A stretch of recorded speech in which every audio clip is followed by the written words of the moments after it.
오늘은 요셉 스토리 이제 마지막 시간입니다. 이 요셉을 팔았던 이 형들도 요셉에게로 결국엔 오게 되었죠. 그리고 아버지 야곱 그리고 동생 베냐민까지 즉 야곱과 그의 가족들이 다 이제 요셉에게로 이제 오게 됩니다. 그리고 시간이 흘러서 아버지 야곱은 죽게 돼요. 그런데 아버지 야곱이 죽게 되니까 이 요셉의 형들에게는 두려움이 하나 생겼어요. 두려움이요.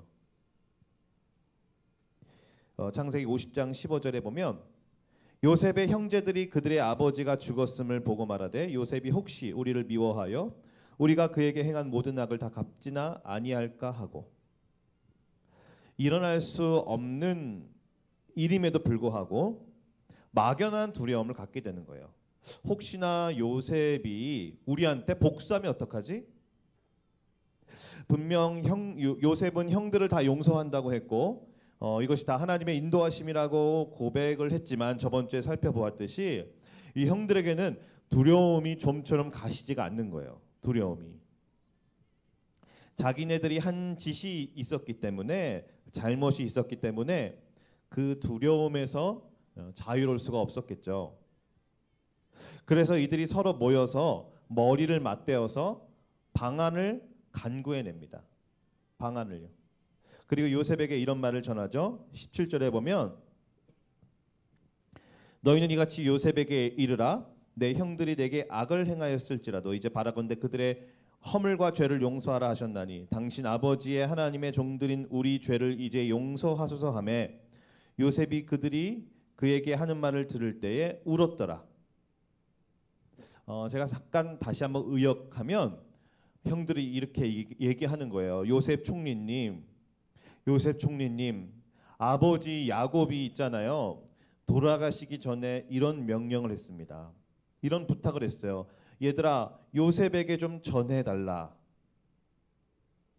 너의 이 말을 전해달라. 이 말은 너의 형들이, 내 형들이 너한테 악을 행한 거는 맞다. 하지만 내가 부탁한다. 그들을 용서하라. 그리고 요셉의 형들은 자기들을 하나님의 종들이라고 표현을 해요. 하나님의 종들인 우리 죄를 용서하소서. 그러니까 아버지 야곱의 유언을 거론하고 하나님을 거론하면서 자신들을 변호하는 거예요. 그 두려움에 맞서서 살기 위해서. 이 형들의 변호, 구차한 변호를 들은 요셉이 펑펑 울게 돼요. 펑펑 울게 돼. 그들이 너무 불쌍했어. 그들을 향한 그 긍휼의 마음이 복받쳐서 막 주체가 안 되는 거예요. 감정이 추스러울 수가 없어요. 펑펑 울게 되는 거예요. 도저히 억제할 수 없고 억누를 수 없고 이 컨트롤할 수 없어요. 너무 슬픔이 막 커가지고. 이 형들은요 단지 말만 이렇게 하는 게 아니라 더 확실한 어떤 액션을 취해요. 확실한 액션. 그게 18절이 아까 제가 읽은 18절이에요. 그의 형들이 또 친히 와서 요셉의 앞에 엎드려 이르되 우리는 당신의 종들이니이다. 우리를 용서하소서. 우리는 당신의 종이 아니겠습니까? 요셉 앞에 바짝 엎드려서 자기들을 이제 종이라고 표현하고 있어요. 완전 상황이 역전된 거죠. 완전 상황이 뒤바뀌어 버린 거예요. 요셉의 형들은 요셉을 팔아 넘겨버렸습니다. 당시 요셉보다 훨씬 더 권한이 막강하고 힘이 막강하고 요셉의 생명을 좌지우지할 만큼의 권세를 가졌던 형들. 그래서 그 권세로 인해서 요셉을 구덩이에 마음대로 쳐넣어버렸죠.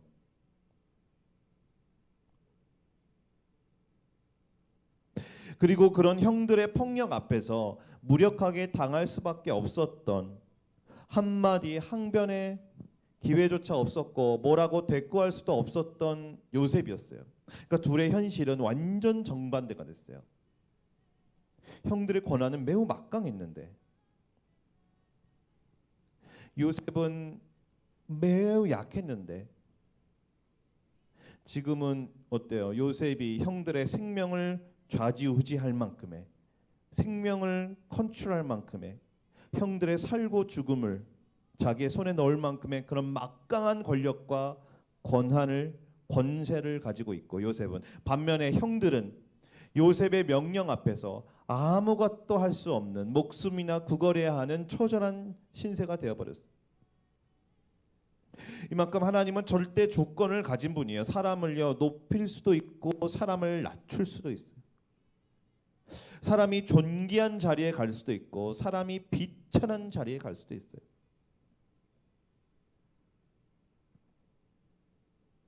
사람들은 높아지기 위해서 자기 자신이 존귀해지기 위해서 나름 추구하는 것들이 있어요.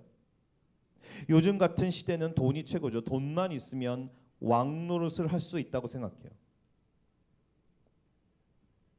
하지만 돈이 많은 것도 다 하나님의 허락하심 안에 있는 일이에요.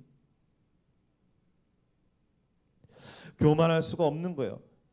그런데 대부분의 사람들은 하나님의 이 주권을 몰라요. 그래서 사람은 하나님이 세우시면 아주 단기간에 빠른 시일 내에, 세상의 속도와 비교할 수 없을 만큼 빠른 시일 내에 사람은요 굉장히 높아질 수도 있고, 또 하나님이 무너뜨리시면 영원할 것 같았던 사람의 그 권세와 영광과 존귀는 하루아침에 몰락할 수도 있는 거예요. 요셉 스토리를 살펴보면서 가장 중요한 건 이거예요. 모든 것이 만사가 다 하나님의 손에 있다는 거예요. 그래서 우리 모두가 다른 것이 아니라 하나님의 손에 딱 이렇게 붙잡힌 바 되어야 된다는 거예요. 하나님의 손에 딱. 그 하나님은 높일 수도 있고, 그 하나님은 낮출 수도 있고, 그 하나님은 존귀하게 만들 수도 있고, 그 하나님은 비천하게 만들 수도 있어요. 요셉은 형들한테 이런 이야기를 해주죠. 19에서 20절을 다시 보면 요셉이 그들에게 이르되 두려워하지 마소서, 내가 하나님을 대신하리이까. 당신들은 나를 해하려 하였으나 하나님은 그것을 선으로 바꾸사 오늘과 같이 많은 백성의 생명을 구원하게 하시려 하셨나니. 형들이여 두려워하지 마십시오. 아니 내가 하나님입니까? 내가 앉아있는 이 자리는 신처럼 하나님처럼 마음대로 좌지우지할 수 있는 그런 자리가 아니에요. 형들은 분명 나를 해하려 했습니다. 나를 고통의 인생으로 몰아넣었죠. 그런데 더 놀라운 것이 있습니다. 하나님은 형들의 악을 선으로 바꾸셨어요. 그래서 하나님은 오늘과 같이 많은 백성의 생명을 구원하게 하셨습니다. 요셉이 지금 살고 있는, 총리로 관할하고 있는 그 애굽이라는 지역의, 애굽이라는 나라의 백성들, 그리고 애굽의 그 근교에 있는 주변 나라들의 백성들, 그리고 야곱과 그의 가족들까지 요셉은 정말 많은 백성의 생명을 구원하였어요. 정말 놀라운 말씀이에요. 왜냐하면 하나님의 손은 뭐라 그래요? 전지전능한 손이에요. 그리고 하나님의 손은 선한 손이에요. 무엇이든 간에 하나님의 손에 들어오면 전지전능하신 능력으로 선을 만들어내신다는 것. 아무리 인간의 악한 것이 하나님의 손에 들어온다 할지라도 한번 하나님의 손에 들어오면 하나님은 그 인간의 어떤 악한 것도 다 뭐냐면 선으로 바꾸어 버리시는 위대한 하나님이신 거예요. 위대한 하나님이신 거예요. 세상의 악을 선으로 바꿀 수 있는 종교는 없어요. 주일학교를 안 다녔어도, 교회를 안 다녔어도 한 번쯤 들어봤던 이야기가 있어요. 예수님이 하루는 결혼식장에 갔습니다. 거기서 놀라운 기적을 행하세요. 결혼식장에서 우리가 마시는 지극히 평범한 물을 품질이 그냥 최고인 극상품의 포도주로 예수님이 바꾸어 버리세요. 물과 포도주는 서로 성분이 다르죠. 서로 화학 기호가 다르고 서로 화학식과 화학 구조가 달라요. 절대로 과학적으로는 일어날 수 없는 일이에요. 왜냐하면 화학 구조가 다르기 때문에 일어날 수가 없는 일이에요. 그런데 예수님이 손을 쓰시면은 어떻게 되냐면 물이 포도주가 되는 거예요. 예수님 말씀하시면 물이 포도주가 되는 거예요. 화학식이 다르고 성분이 다르고 구조가 달라도 전혀 상관이 없어요. 왜냐하면 그분이 물을 만드시고 그분이 포도주를 만드신 그분이 창조주시기 때문에 창조주. 그리고 그분은 전지전능하기 때문이에요. 그러니까 그분 손 안에 들어오면 그 어떤 것도 다 바꾸어 버리세요. 어떤 것도 다 바꾸어 버리세요. 그리고 그분은 역전시켜 버리세요. 그분은 게임 체인저예요. 그분이 진정한 게임 체인저예요. 한순간에 역전시키시기와 한순간에 모든 상황을 다 바꾸어 버리시기도 하시는 거예요. 하나님은 그 어떤 악한 것도 선으로 바꾸어 버리셔서 사람들을 살리고 구원하는 데 사용해 버리시고 마는 거예요. 우리 인생 바꾸는 거는 내 힘으로 어려운 거예요. 불가능한 거예요. 나의 유독 연약한 부분이 있습니다. 나의 죄성이 있고 내 안에 고질적인 문제들이 있고 나의 불우한 환경들이 있고 나에게 고통스러운 일들이 있고 이런 것들이 나를 에워싸고 나를 둘러싸고 있어서 나는 매우 어려워요. 그런데 하나님의 손에 들어가면 하나님이 다 바꾸세요. 내가 아무리 발버둥 쳐도 벗어날 수 없었는데 내가 아무리 노력해도 해결이 안 됐는데 하나님의 손에 들어가면 하나님이 바꾸세요. 하나님이 손을 쓰시면 모든 것들이 다 바뀌는 거예요. 어떤 억울한 일도 어떤 부정적인 경험들도 나의 문제들도 바뀌는 거예요. 인생의 질이 바뀌는 거예요. 물이 최상품의 고퀄리티 포도주가 된 것처럼 우리의 인생이 하나님이 손에 붙잡힌 바 되면 우리의 인생이 고퀄리티 최상품의 인생으로 바뀌게 되는 거예요. 인생의 변화가 일어나는 거예요. 예수 그리스도 안에 있으면 그분의 전지전능하심과 그분의 선하심으로 우리의 인생이 나의 인생이 점점점 바뀌어가는 거예요. 점점점 변화하기 시작하는 거예요. 내가 경험한 부정적인 경험들이 있어요. 나를 둘러싸고 있는 여러 환경들이 있어요. 그리고 나의 그 유독 연약한 부분들이 있어요. 그것들을 다 하나님이 가져가셔서 하나님의 손으로 다시 빚으셔서 만드셔서 결국에는 그 모든 것들을 다 선으로 바꾸어 버리시는 거예요. 연약하고 고통당하는 사람들을 살리는 일로 하나님은 다 바꾸어 버리세요. 우리의 아픔과 우리의 상처, 우리의 고통의 문제들, 우리의 억울한 일들, 우리의 연약함들, 우리가 할 수 없는 모든 것들, 우리를 에워싸고 있는 모든 환경들을 하나님 손에 붙잡힌 바 되면 그것들이 하나님은 그 모든 것들을 바꾸셔서 다른 사람들을 살리고 고통당하는 영혼들을 살리는 일에 하나님이 쓰시는 거예요. 하나님이 다 선으로 바꾸어 버리세요. 다른 사람을 살리는 것들로 바꾸어 버리세요. 근데 그것은요 예수님밖에 할 수가 없어요. 예수님밖에 할 수가 없어요. 어떤 세상에 있는 신이 할 수가 있는 게 아니에요. 어떤 종교가 할 수 있는 게 아니에요. 어떤 철학이 할 수가 있는 게 아니에요. 돈이 할 수가 있는 게 아니에요.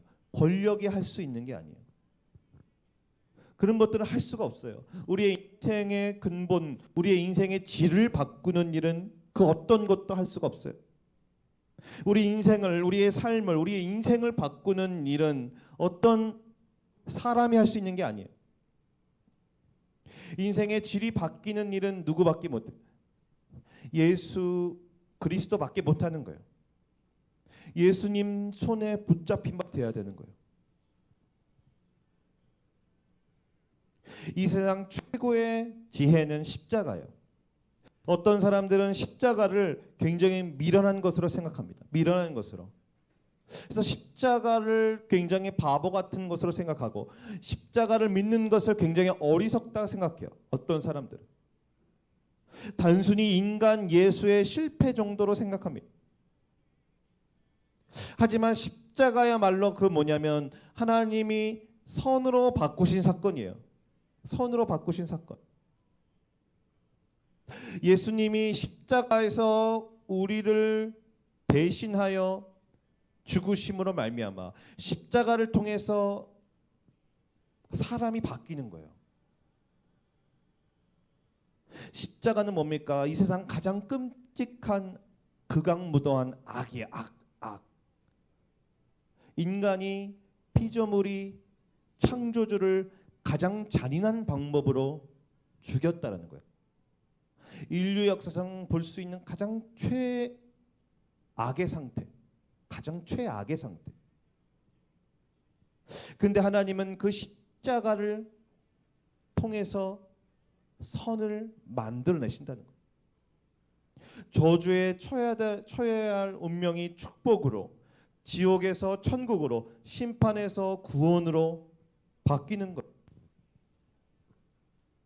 예수를 믿으면 그 질 자체가 완전 바뀌게 되는 거예요. 그래서 사람이 운명이 바뀌려면, 인생의 그 질이 바뀌려면 예수를 믿는 것밖에 달리 방법이 없어요. 아무리 세상적인 요소들로 바꾸려고 하고 치장하려고 내세우려고 해도 그 근본과 그 중심은 바뀔 수가 없는 거예요. 그냥 그럴싸해 보일 뿐이에요. 그럴싸해 보일 뿐이에요. 그런 것들은 본질이 아니고 그것은 허상이에요. 허상.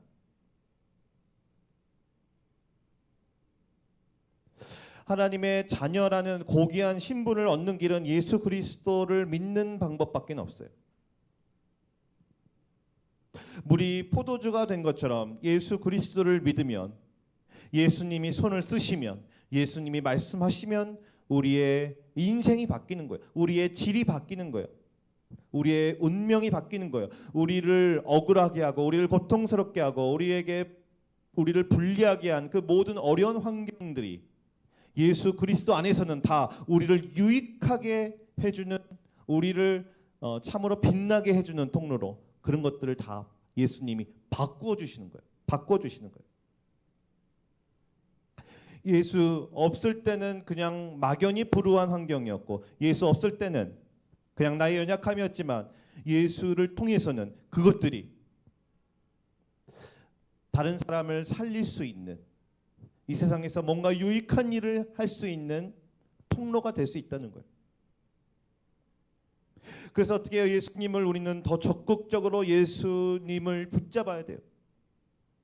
그분께 매달려야 돼요. 살려달라고, 정말 살려달라고, 구원해달라고 예수님께 소리쳐야 돼요. 오직 우리의 살 길은 예수님께 초점을 맞추고 그분께 간구하는 것뿐이에요. 예수님, 저를 구원하여 주옵소서. 예수님, 저를 살려 주옵소서. 예수님, 제 인생을 인도하여 주옵소서. 예수님을 붙잡아야 돼요. 저를 구원해달라고 예수님께 부르짖어야 돼요. 마지막으로 21절이에요. 당신들은 두려워하지 마소서. 내가 당신들과 당신들의 자녀를 기르리이다 하고 그들을 간곡한 말로 위로하였더라. 두려워 마십시오 형들. 요셉이 하는 말이에요. 두려워하지 마십시오 형들. 내가 당신들과 당신의 후손들까지 다 책임지겠습니다. 이렇게 오히려 요셉이 형들을 위로해요. 어떻게 위로합니까? 그들을 책임지겠다고 합니다. 아니, 형들이 요셉에게 가서 사과하고 그를 위로해 주어야 하는데 오히려 요셉이 형들을 위로하는 거예요. 요셉은 단순히 형들의 잘못을 용서할 뿐만 아니라 형들과 형들의 가족들을 위해 자신 책임을 지겠다고 말합니다. 용서, 단순히 용서의 차원을 뛰어넘는 적극적인 요셉의 모습이에요. 왜냐하면 요셉은 하나님이 이들의 생명을 구원하시려는 것을 알았기 때문이에요. 하나님은 이들을 굶어 죽게 내버려 두신 하나님이 아니라 하나님은 이들과 이들의 후손과 이들의 자녀들을 그들의 생명을 보존하며 유지하시려는 하나님이라는 것을 요셉이 알았기 때문이에요. 요셉은 하나님이 이들의 생명을 구원하시는 것을 알았어요. 형들과 가족들의 생명을 구원하고 보존하는 것이 바로 하나님이 기뻐하시는 뜻이다. 하나님이 원하시는 뜻이다 라고 알았기 때문이에요. 예수님을 팔아 넘긴 자는 가룟 유다예요. 가룟 유다. 가룟 유다는 예수님을 팔아 넘겼습니다. 예수님은 가룟 유다가 자신을 팔 것을 미리 다 아셨어요. 그럼에도 불구하고 예수님은 가룟 유다를 어떻게 하냐면 끝까지 사랑하세요. 그를 끝까지 품고 끝까지 사랑하십니다. 배신할 것을 아셨음에도 불구하고 예수님은 가룟 유다를 끝까지 사랑하셨어요. 상도에 의하면 배신자는 마땅히 죽어야 하는 법인데 그렇지 않아요. 끝까지 사랑하십니다. 예수님이 끝까지 사랑해요. 예수님의 제자들 또한 예수님을 배신했어요. 가룟 유다를 제외한 제자들 또한 배신했어요. 특히 베드로는 예수님을 저주하기까지 했어요. 예수님을 저주했어요. 그럼에도 불구하고 예수님은 부활하신 후에 베드로를 찾아가세요. 예수님도 요셉도 자기에게 붙여준 사람들을 끝까지 사랑하는 것이에요. 왜냐하면 그것이 하나님이 기뻐하시는 일이기 때문에, 하나님 원하시는 거기 때문에. 그러니까 우리의 인생이 선으로 바뀌어서 우리는 보다 적극적으로 하나님이 기뻐하시는 일을 감당해야 돼요. 소극적으로는 우리에게 처해진 환경을 바라보는 그런 부정적인 시각에서 긍정적인 시각으로 바뀌는 거라면 좀 더 적극적인 차원에서 그러면 하나님의 뜻이 무엇인가? 나는 누구를 책임지며 살아야 하는 것인가? 나는 어떤 일을 감당하며 살아야 되는 것인가? 좀 더 적극적으로 나가는 거예요. 끝까지 사랑하고 책임지는 일을 감당해야 돼요. 성공하고 출세하는 것이 요셉 스토리가 아니에요. 요셉 스토리의 결국은, 스토리의 마지막은 뭐냐면 끝까지 책임을 다하는 거예요. 왜냐하면 그것이 하나님의 뜻이기 때문이에요. 어떤 사람들은 가족들을 책임지는 거, 어떤 사람은 교회를 책임지는 거, 어떤 사람은 회사를 책임지는 거, 어떤 사람은 식당을 책임지는 거예요. 어떤 사람은 학교에 있는 아이들을 책임지는 거예요. 하나님은 결국 우리의 인생을 선으로 바꾸셔서 많은 사람들을 살리고 또 사람들에게 책임을 다하도록 하나님이 인도해 가신다는 거예요. 결국은 뭐예요? 결국은 하나님이 붙여주신 사람들에게 책임을 다하라고 하나님은 말씀하시는 거예요. 책임을 다하라고. 왜냐하면 그것이 하나님이 기뻐하시는 뜻이기 때문이에요. 하나님 기뻐하시는 뜻이기 때문이에요. 우리는 지금까지 요셉 스토리를 한번 살펴봤습니다. 요셉 스토리를 살펴봤어요. 10주간. 요셉 스토리는 한 명의 영웅담이에요. 영웅담이 아니에요. 정말 철부지이고 천방지축이고 자기밖에 모르는 어린 소년 한 명의 인생을 하나님이 붙잡으셔서 그 인생을 어떻게 많은 사람들을 살리는 인생으로 바꾸어 가셨는가? 어떻게 하나님 붙여주신 사람들을 책임지는 인생으로 바꾸어 가셨는가? 하나님의 손쓰심, 하나님의 역사 이야기인 것이에요. 이 스토리가 비단 요셉뿐만 아닙니다. 이 말씀을 듣고 있는 우리 모두가 이 스토리처럼 우리 모두가 하나님 손에 붙잡힌 바 되어서 우리가 얼마나 연약함과 상관없이, 우리가 얼마나 부족함과 상관없이, 우리가 얼마나 불리한 환경을 가졌는가 상관없이, 우리의 조건이 어떤가 상관없이 하나님 우리 인생을 인도하시기만 한다면, 우리 인생을 붙잡으시기만 한다면 우리는 하나님이 원하시는 곳에 갈 것이며 우리를 통해서 많은 사람들에게 복이 흘러갈 것이며 또 하나님이 붙여주신 사람들을 우리가 책임지며 살게 되는 은혜가 있을 줄 믿습니다.